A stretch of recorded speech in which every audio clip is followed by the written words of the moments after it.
Anarchy is alive and well in Portland, Oregon. An anarchist group has taken full responsibility for setting 15 Portland Police Bureau cars on fire. Just burned them up. Now taking responsibility. Domestic terrorism, that's what we got going on here. Will they be persecuted? Let's find out. Let's watch a quick video. Here we go. This is a video from about a month ago that kind of describes just what went down here. It was nuts. Well, guys, we continue to learn more about this incident that took place here, and PPB told me just about an hour ago that a suspect actually cut into the fence to get to where those vehicles were and started that fire early this morning. A person with PPB said the suspect was using some sort of an ignition pouch that they were putting on the tires of vehicles that caused them to ignite. Like we said, 15 vehicles in total were burned, ranging from some older Crown Victorias to newer police SUVs. Fire crews responded just before 2 a.m. and were able to put the fires out. The individual was caught on security cameras at the facility, but they were wearing a mask, so identification of that person may be difficult.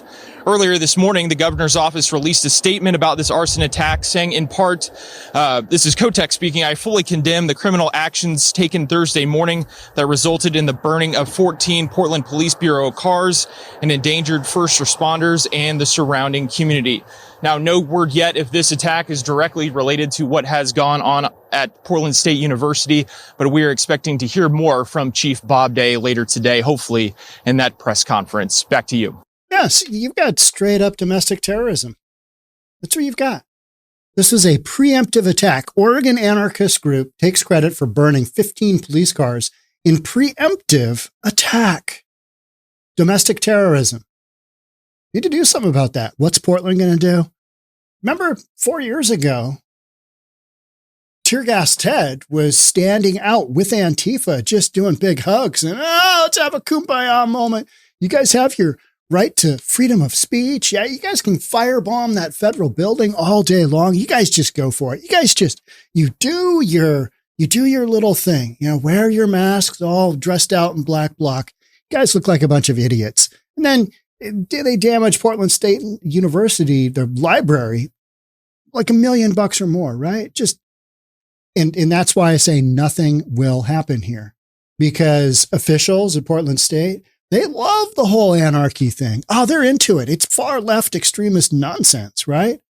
I mean, nothing says, build back better and go America, like burning up 15 police cars. Yeah.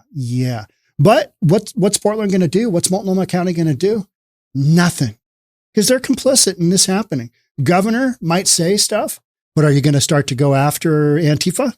Are you going to declare them a domestic terror group? Oh, you're not? Okay. Yeah. So what are you actually doing? You going to get a task force together there? Or are you just going to keep bending over and taking it? Yeah. I think that's what Portland's going to do, because that's what Portland's always done. That is why Rose City Antifa and now Rose City Counter Info. Yeah. We're going by different names, because if we change up the names, they won't realize it's all Antifa, because Antifa is still a myth, right? Rose City Counter Info, a self-described anarchist group based in Portland, Oregon, took credit Monday for having torched 15 police cars. The group says last week's attack was a preemptive one, pointing to recent police intervention at anti-Israel college campus protests nationwide. They just wanted to preemptively burn up 15 police cars because, the police are upholding the law. We can't have that. I mean, we need to focus on anarchy, because that's really going to get us far. It noted on its blog members cut through a fence, set 10 fires, and are happy it grew to burn 15 cars. Since they're taking credit for it, I say we find them and throw them in jail. Yeah, just incarcerate them for a long time. Yeah, now you got to build a case and you got to arrest some people and you got to go through all that. But Portland, this is on you. You allowed Antifa to develop into what it's become. You're like, you've got freedom of speech. You can do whatever you want. Now you're burning up cars and you basically got anarchy on your hands. That's what these folks do. So if you're okay with anarchy, I'd say, just keep the whole domestic terrorism shenanigans going. Just really dig down. And now maybe we can burn up 30 cars next time, because who needs a cop car? I mean, we got a budget that's just overflowing with extra money in Portland, right? Oh, you don't? Yeah. Okay. Yeah. After seeing Humboldt, Columbia, UCLA, and more, this is Antifa talking. We knew the occupation at Portland State University would be swept violently and wanted to attack Portland Police Bureau before. Where was the violence there? I didn't really see any violence. Portland State University, you jokers just kind of walked away. Yeah, actually you ran like little girls, like little school children. Oh, we don't want to get caught. We got to go. We got to run away. Masks on. If you guys are such fearless warriors for anarchy, take the masks off. Seriously, take the masks off. While we respect the student occupations, particularly the ones occupying buildings and causing damage to the colleges, we hate to see them passive and waiting to be attacked.